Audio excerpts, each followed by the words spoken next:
Hello दोस्तों, क्या आप जानते हैं रिलायंस के जियो ने और फेसबुक ने आपस में कोलैबोरेशन की है। कोलैबोरेशन इंडिया में ई कॉमर्स बिजनेस को स्टार्ट करने की। एक क्वेश्चन आता है कि आखिर इंडिया में ई कॉमर्स बिजनेस क्यों स्टार्ट करना चाहते हैं। सबसे पहले हम इस बात को समझते हैं। आप अगर कभी भी अमेजोन या किसी भी ऐसी ऑनलाइन साइट पे जाते हो और अपने जो भी प्रोडक्ट आपको चाहिए आप उसकी ऑर्डर बुक करते हो, तो वो ऑर्डर आपके घर में प्लेस्ड होता है 2 से 5 दिन के अंदर। कभी कभी उससे ज़्यादा भी दिन लग जाते हैं। लेकिन वही अगर आप ऑर्डर प्लेस करो और वो प्रोडक्ट आपके घर में 1 से 3 घंटे के अंदर पहुंच जाए, तो आप सोचो कि कितना बड़ा बिजनेस है ये ई कॉमर्स का। यही बिजनेस को स्टार्ट करने जा रही है रिलायंस कंपनी। रिलायंस कंपनी का ये इंटेंशन है कि आपके घर में आपकी मन मुताबिक चीज 1 से 3 घंटे के अंदर पहुंच जाए। इसीलिए उसने फेसबुक के साथ कोलैबोरेशन की है। फेसबुक के साथ कोलैबोरेशन का मतलब यहाँ पे ये है कि आज हर मोबाइल पे फेसबुक तो है ही है। आप सब लोगों की लोकेशन तो ट्रेस हो ही रही है, यानी कि आने वाले समय में ऑनलाइन मार्केट बहुत बड़ा बूम करने वाला है। लेकिन अगर ऑनलाइन मार्केट बूम करेगा तब फिर हम क्या करेंगे, हमारा लोकल बिजनेस क्या करेगा। आज जरूरत है उसको समझने की। अगर आप भी जियो जैसे बिजनेस को कॉम्पिटिट करना चाहते हो तो आपको मेरी बात को बहुत अच्छे से समझना पड़ेगा और उसको इम्प्लीमेंट भी करना पड़ेगा। लेकिन अगर आपने मेरी बातों को इग्नोर करके रख दिया तो बिलीव करो आप बिल्कुल वैसे के वैसे ही रह जाओगे। सिर्फ गालियां देते रह जाओगे कि जियो ने मेरे बिजनेस को बर्बाद कर दिया, ऑनलाइन मार्केटिंग मेरे बिजनेस को बर्बाद कर दिया। लेकिन अगर आपको सचमुच उनको प्रॉपर कॉम्पिटिट करना है तब फिर आपको मेरी बातों को बहुत अच्छे से सुनना पड़ेगा। आपके मन में एक क्वेश्चन आएगा, अरे कहाँ हम जियो कंपनी के साथ कंपटीशन कर पाएंगे। अरे मुकेश अंबानी जो 50 लाख रुपए एक महीने में कमाता है और मैं 5,000 रुपये कमाता हूँ, मैं 10,000 रुपये कमाता हूँ। और कभी आपने सोचने की कोशिश की कि अगर मुकेश अंबानी 50 लाख रुपए कमाता है तो 50 लाख कमाता कैसे है। उसका रिजल्ट आंसर ये है कि मुकेश अंबानी के अंडर में 5 लाख लोग काम करते हैं। हर व्यक्ति मुकेश अंबानी को सिर्फ 50 रुपए कमा के देता है तो मुकेश अंबानी के पास एक महीने में 50 लाख रुपए हो जाते हैं। और आप जब आप काम करते हो तो आप खुद काम करना चाहते हो और आप अपनी मेहनत का 5,000 रुपये कमाते हो, तो उस हिसाब से देखें तो आप 5,000 कमा रहे हो। वो तो 50-50 रुपये हर आदमी से ले रहा है, जब जाकर के उसके 50 लाख रुपए हो रहे हैं। जरूरत है अच्छी तरीके से मेरी बात को सुनने की और समझने की। तो आइए आज समझते हैं कि आखिर किस तरीके से हम अपने बिजनेस को ग्रो कर सकते हैं। और लॉकडाउन के बाद तो ये बहुत ज्यादा और इंपॉर्टेंट भी हो गया है, क्योंकि ये बिल्कुल पीक टाइम है जहां पे लोग ऑनलाइन मार्केटिंग की तरफ आकर्षित हो रहे हैं। दूसरा, अब कस्टमर्स डाइवर्ट होना शुरू हो जाएंगे। अब वो ऐसी जगह ढूंढने लगेंगे जो उनके घर के पास हो, जो उनको ज्यादा फैसिलिटीज प्रोवाइड करे। तो अब जरूरत है आपको एक अच्छी फैसिलिटी प्रोवाइड कराने की। समझते हैं कि हम आखिर अपने बिजनेस को कैसे ग्रो कर सकते हैं। इस लॉकडाउन के बाद अगर आप सचमुच अपने बिजनेस को ग्रो कराना चाहते हो तो भूल जाओ आपके एक्सपीरियंस को, भूल जाओ आपके मार्केट बेस को, भूल जाइए कि आपने कितना एक्सपीरियंस गेन किया है। अब आपको अपने बिजनेस को बिल्कुल नई तरीके से स्टार्ट करने की जरूरत है, बिल्कुल फ्रेश स्टार्टअप करने की जरूरत है। आप सब लोगों को पता है ये एक ऐसी सिचुएशन हो चुकी है कि जहां पे पिछले 40 दिनों से 50 दिनों से जब तक लॉकडाउन रहेगा हर आदमी सिर्फ खर्च कर रहा है। यानी कि उसने जितना भी कमाया था, जितना भी बचाया था, उसने सब खर्च करना शुरू कर दिया है। कमाया उसने कुछ भी नहीं है। तो अब हर आदमी के पास पैसों की शॉर्टेज होगी, तो वो सबसे पहले उन्हीं चीजों पे पैसा खर्च करना चाहेगा जो उसके लिए बहुत इंपॉर्टेंट रोल प्ले करेगी, जो उसके लिए बहुत नीडफुल चीज होगी। तो जरूरत है अपने बिजनेस को नए तरीके से स्टार्ट करने की और उसको ज्यादा से ज्यादा फैसिलिटीज देने की। हम समझेंगे कि फैसिलिटीज कैसे, लेकिन उससे पहले हम समझेंगे कि आखिर हम नया बिजनेस कैसे स्टार्ट करें। नया बिजनेस का मतलब है कि जो आपका पुराना रनिंग बिजनेस है उसमें आपको फिर से बहुत पोलाइट होना पड़ेगा। हर कस्टमर को भगवान की तरह समझना पड़ेगा, उसको अच्छी तरीके से ट्रीट करना पड़ेगा, उसको कन्विंस करना पड़ेगा। अब आपके पास अपना एक बिजनेस कार्ड होना चाहिए। जहां पे भी आप जाओ अपने बिजनेस कार्ड को दो। हो सकता है सामने वाला आपके बिजनेस को जानता हो, पहचानता हो, लेकिन फिर भी उसके सामने अपने बिजनेस को इंट्रोड्यूस करो। आप अपने बिजनेस के बारे में बताओ, बहुत ज्यादा नहीं। बहुत ज्यादा बोलोगे तो वो इरिटेट हो जाएगा और आपको इग्नोर करने लगेगा। बट थोड़ी थोड़ी जानकारियां उसको अपने बिजनेस के बारे में देते रहो। इससे ये हो सकता है कि वो कभी अगर उस प्रोडक्ट की जरूरत हो या उसके किसी फ्रेंड या रिलेटिव को जरूरत हो तो वो हो सकता है आपके पास उसको रिकमेंड कर दे। नेक्स्ट बात आता है कि अब जरूरत है हमको सोशल मीडिया को यूज यूज करने की। फेसबुक ने एक बहुत बढ़िया चाल चली। उसने रिलायंस कंपनी के साथ कोलैबोरेशन करके अब क्या करना चाहता है, वो इंडिया के ई कॉमर्स बिजनेस के ऊपर कैप्चर पाना चाहता है। तो क्यों ना, जैसे आपने कहावत सुनी होगी, लोहे को लोहा काटता है, तो आइए उसी लोहे से लोहे को काटते हैं। यानी कि अब हम उसी फेसबुक को एक ऐसा इंपॉर्टेंट टूल बनाते हैं जिससे हम अपने बिजनेस को ग्रो कर सकते हैं। लेकिन ये कैसे बनाएंगे, इस बात को समझने की जरूरत है। आप अब आपने वाले हर कस्टमर से उनका कॉन्टैक्ट नंबर लीजिए, उनका व्हाट्सएप नंबर लीजिए, और ध्यान दीजिएगा, बहुत अच्छे से समझेगा मेरी बात को, कि अब उसको समय समय पर, यानी कि एक हफ्ते में एक बार या 2 बार अपने ऑफर्स, अपने प्रोडक्ट के मैसेजेस भेजिए। इसका मतलब मैं ये बिल्कुल नहीं कहता हूं कि आप उनको रोज दिन में 4 बार मैसेज भेजिए। अगले दिन ऐसा होगा कि वो आपको ब्लॉक कर देगा, तो ऐसी नौबत नहीं आनी चाहिए। आप उनसे कॉन्टैक्ट नंबर लीजिए और पीरियोडिकल बेसिस पे, यानी कि एक हफ्ते में 1 मैसेज, बहुत ज्यादा 2 मैसेज, आप उनको डाइवर्ट कीजिए। साथ ही साथ आप एक ब्रॉडकास्ट ग्रुप बनाते शुरू कर दीजिए। आपको पता है कि अगर आप व्हाट्सएप यूज करते हो तो व्हाट्सएप में 250 की ब्रॉडकास्ट लिस्ट होती है। आप 250, 1000 लोगों तक, मतलब आप चाहो तो कई सारे लोगों के ब्रॉडकास्ट ग्रुप बना सकते हो और उनको ऑफर्स दे सकते हो। आप अपने आप से चैनल बना सकते हो कि कौन हमारा प्रीमियम कस्टमर है, कौन हमारा मिडिल कस्टमर है, उनको उस तरीके के गिफ्ट्स और उनके उस तरीके के वाउचर्स दे सकते हो, जिससे वो आपके पास ज़्यादा से ज़्यादा आना शुरू करे। बट बिलीव करिएगा, मेरी बात को बहुत अच्छे से समझिएगा, रेगुलर बेसिस पे नहीं करना है, पीरियोडिकल बेसिस पे करना है। एक मैं दूसरा टूल बताता हूं आपको फेसबुक का।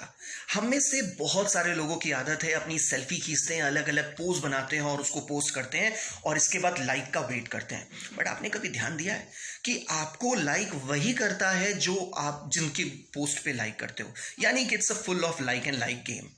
भैया अब इस लाइक एंड लाइक गेम को खत्म करने की जरूरत है। ये फेसबुक जिसमें आप बहुत अलग अलग पोज बनाते हो, आपकी आइडेंटिटी नहीं बदलता, सिर्फ आपको एक सेटिस्फैक्शन प्रोवाइड करता है कि देखो मैं कितना अच्छा या कितना बुरा दिखता हूं, इससे ज्यादा कुछ नहीं। क्यों ना उसी फेसबुक पे आप अपने प्रोडक्ट डालना शुरू कर दो।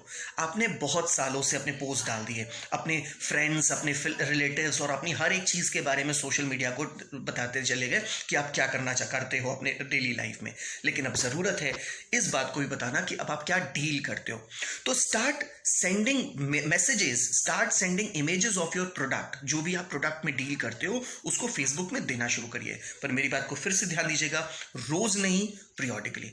अब ये सिस्टम खत्म करिए, ये बचपना आप दूर करिए कि फेसबुक पे हम अब ये बताएं कि हम क्या खाते हैं और फेसबुक पे हम ये बताएं कि आज मेरा बर्थडे है, प्लीज मुझे विश करो, या सामने वाले की फोटोग्राफ पे लाइक मारो और बहुत बढ़िया से कमेंट मार दो। क्योंकि इस एक्सपेक्टेशन की कि अगली बार जब मैं कोई वीडियो या कोई चीज अभी अपलोड करूं तो मुझे भी बहुत सारे लाइक मिले। तो इन चीजों को खत्म करने की कोशिश करिए। नेक्स्ट और बहुत इंपॉर्टेंट बात, फेसबुक हमें एक बहुत अच्छा टूल देता है बूस्ट करने का। बूस्ट क्या होता है? बूस्ट में आप मात्र 50 रुपए में, 49 रुपीज से स्टार्ट होता है। हालांकि इससे कम प्राइस में भी होता है, पर मैं कहता हूं 49 रुपीज में अगर आप चाहो तो 1000 लोगों तक आपकी बात को पहुंचा दिया जाता है। यानी कि 1000 प्लस लोगों को आपके मैसेजेस उनके स्क्रीन पे आ जाते हैं। फिर वो अलग बात है कि वो आपकी उनकी नीडफुल चीज है तो उनको वो देखेंगे, समझेंगे, और नहीं तो वो इग्नोर कर देंगे। तो अब in place of sending your images and pictures and poses, अब आप अपने प्रोडक्ट को पोस्ट करना शुरू करिए, जिसका बेनिफिट आपके बिजनेस को होने वाला है। और ये एक बहुत अच्छा टूल हो सकता है। मैंने कहा ना, लोहे को लोहा काटता है। वो फेसबुक जो मुझसे कॉम्पिटिट करना चाहता है, क्यों ना हम उसी के टूल को यूज करके उसी से कॉम्पिटिट करें। रोने से कोई फायदा नहीं है, कुछ करके दिखाना पड़ेगा। तो फेसबुक को इस तरीके से आप यूज कर सकते हो। फ्रेंड्स, आप जानते हो, पहचानते हो, मैं हूं देवेंद्र रहेजा। मेरे वीडियोस अगर आपको अच्छे लगे तो लाइक जरूर करिएगा। अगर आपको लगता है कि इस तरह के वीडियोस आपको और चाहिए तो प्लीज मेरे वीडियो को सब्सक्राइब भी कर लीजिएगा, मेरे चैनल को सब्सक्राइब भी करिएगा, और अपने फ्रेंड्स और रिलेटिव्स को हो सके तो मेरे वीडियो शेयर भी करिएगा। उनके भी सक्सेस के लिए ये वीडियो बहुत इंपॉर्टेंट हो सकता है। मेरा वीडियो अभी खत्म नहीं हुआ है, कुछ और भी बातें हैं जो समझने की जरूरत है। अब हम बिजनेस के अंदर चलते हैं और हम आपसे कुछ ऐसी बातें करते हैं जो आपके बिजनेस के लिए बहुत इंपॉर्टेंट रोल प्ले कर सकती है। आपने कभी सोचने की कोशिश की है कि आखिर एक बड़ा बिजनेस कैसे और बड़ा हो जाता है और छोटा बिजनेस वहीं का वहीं रह जाता है? उसका एक बहुत बड़ा रीजन है कि छोटा बिजनेस कभी अपने आप को जज नहीं करता है, अपने ऊपर प्लान नहीं करता है। अब जरूरत है प्लान करने की। हम सबकी ये आदत है कि पहले एक्ट करो फिर रिएक्ट करो, यानी कि जो काम करना है पहले कर दो, इसके बाद रिएक्ट करो, यार अच्छा हुआ या बुरा हुआ। नहीं, अब जरूरत है पहले रिएक्ट करने की, फिर उसके ऊपर एक्ट करने की। Start making books of account. अब आपकी बुक्स ऑफ अकाउंट बनाने का समय आ गया है। अपने अकाउंट्स बनाइए, डेली की सेल लिखिए, डेली के एक्सपेंसेस लिखिए, और रोज उसके ऊपर देखिए कि कौन सा ऐसा खर्चा है जो झूठ मूठ का हो रहा है, जो जबरदस्ती का हो रहा है, जिससे आपको कोई एक्स्ट्रा बेनिफिट नहीं मिल रहा है। अब आपने खर्चों को कम करने की जरूरत है। हर वो इररिलेवेंट कॉस्ट को अब आपको दूर करने की जरूरत है। कोशिश करिए कि हर उन्हीं जगहों पे आप पैसे खर्च करिए जो आपके लिए बहुत इंपॉर्टेंट रोल प्ले करते हैं, जो आपके लिए बहुत ज़रूरी हैं, जिनके बगैर आपके बिजनेस में कुछ प्रॉब्लम आ सकती है। तो अब ज़रूरत है अपने बुक्स ऑफ अकाउंट मेंटेन करने की।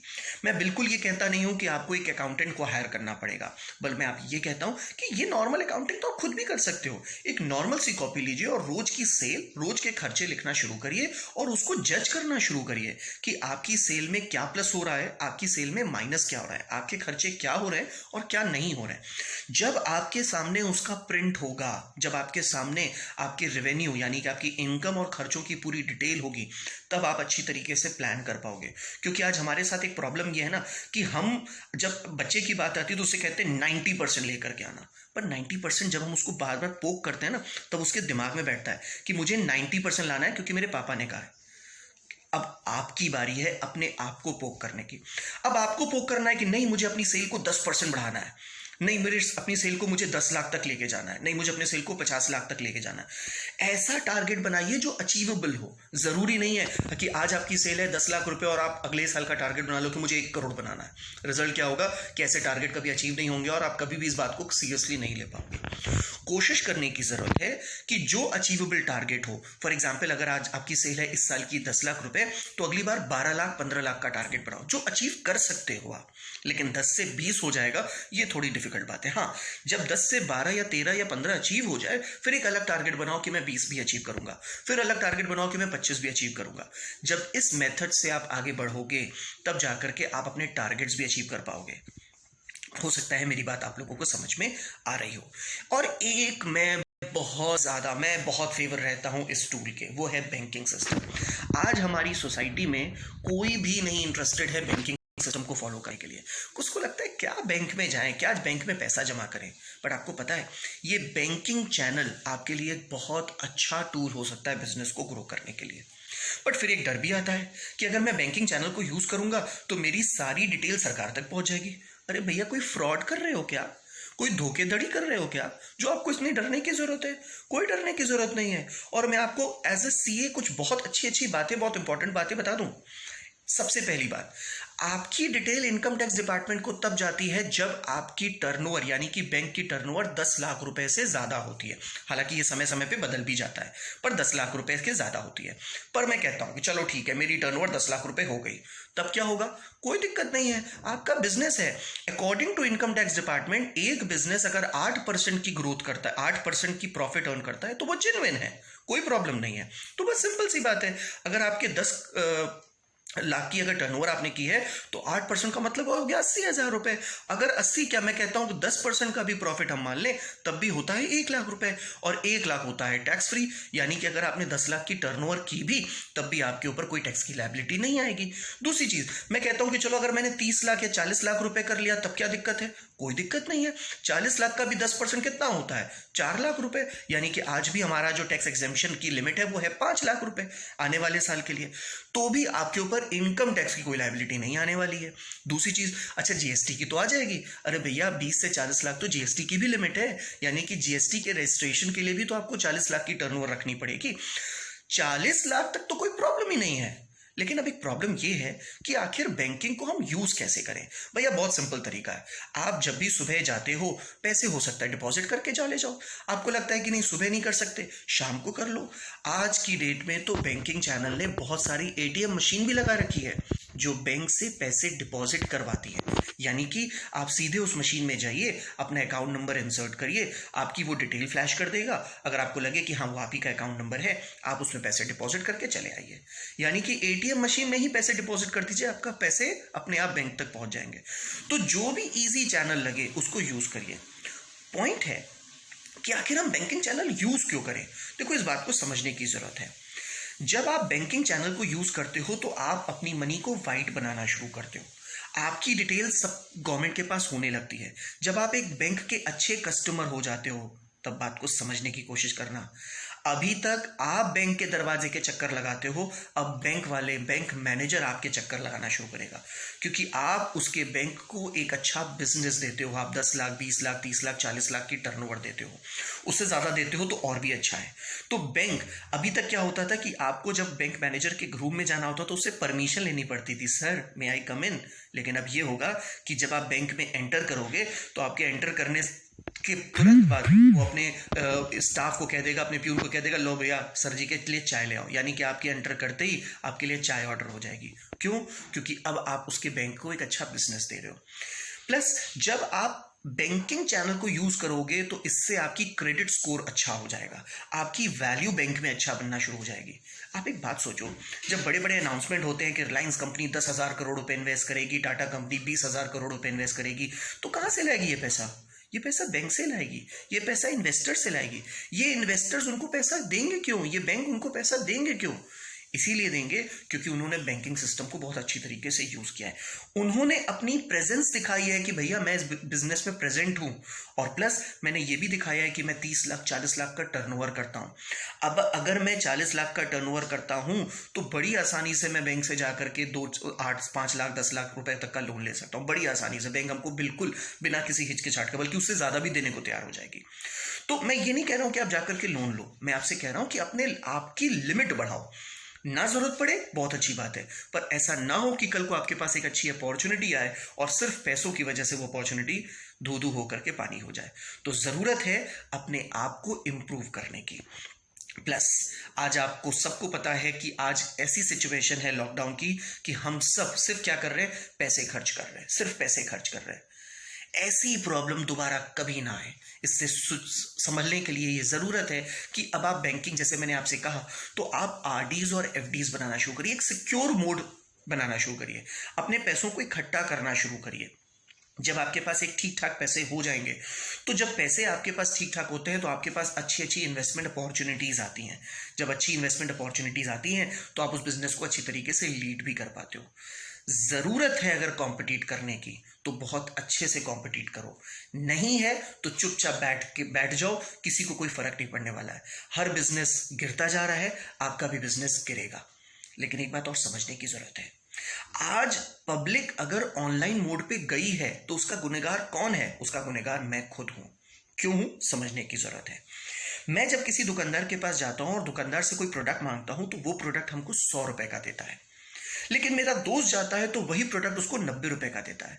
और जब मेरा दोस्त आकर के मुझे बताता है, अरे सुनते हो वो जो फलाना दुकानदार है ना, उसने मुझे ये प्रोडक्ट 90 रुपए का दे दिया, तो मुझे बहुत तेज गुस्सा आती है। यार मैंने उसका क्या बिगाड़ा था जो उसने मुझसे 100 रुपए ले लिए? मेरे दोस्त को 90 रुपए दे दिया। मैंने कहा ना, लोग एक्ट पहले करते हैं, रिएक्ट बाद में करते हैं, और इसके बाद वो आपकी दुकान पे चढ़ना बंद कर देता है, आना बंद कर देता है, और वो अपना दुकानदार बदल देता है। इसी का फायदा उठाता है ऑनलाइन मार्केट, क्योंकि जिसके लिए रेट है कॉमन रेट है, वो अपने डब्बों में ईटा भी भर के भेजेगा तो भी ग्रो कर रहा है, और आप ईमानदारी से चीजें भी भेजोगे तो भी बेकार कर रहे हो।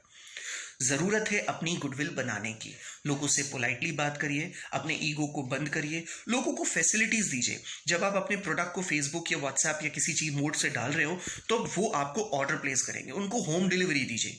अपने अंदर अगर जितनी ज्यादा, क्योंकि एक बात मैं बताऊं, कोई रिलायंस कंपनी को फोन करके नहीं बोलेगा कि मुझे ये फलानी चीज भेज दो, लेकिन आपको फोन करने में कतराएगा नहीं। तो अगर आपसे अच्छी गुडविल उसकी बन गई तो वो आपको ऑर्डर प्लेस करेगा और आपसे कहेगा प्लीज आप आकर के मुझे ये चीज प्लेस कर दो, और आप जाकर के उसको ये चीज प्लेस कर दो। होपफुली आपको मेरी बातें बहुत अच्छे से समझ में आई होंगी। Thank you and have a nice day.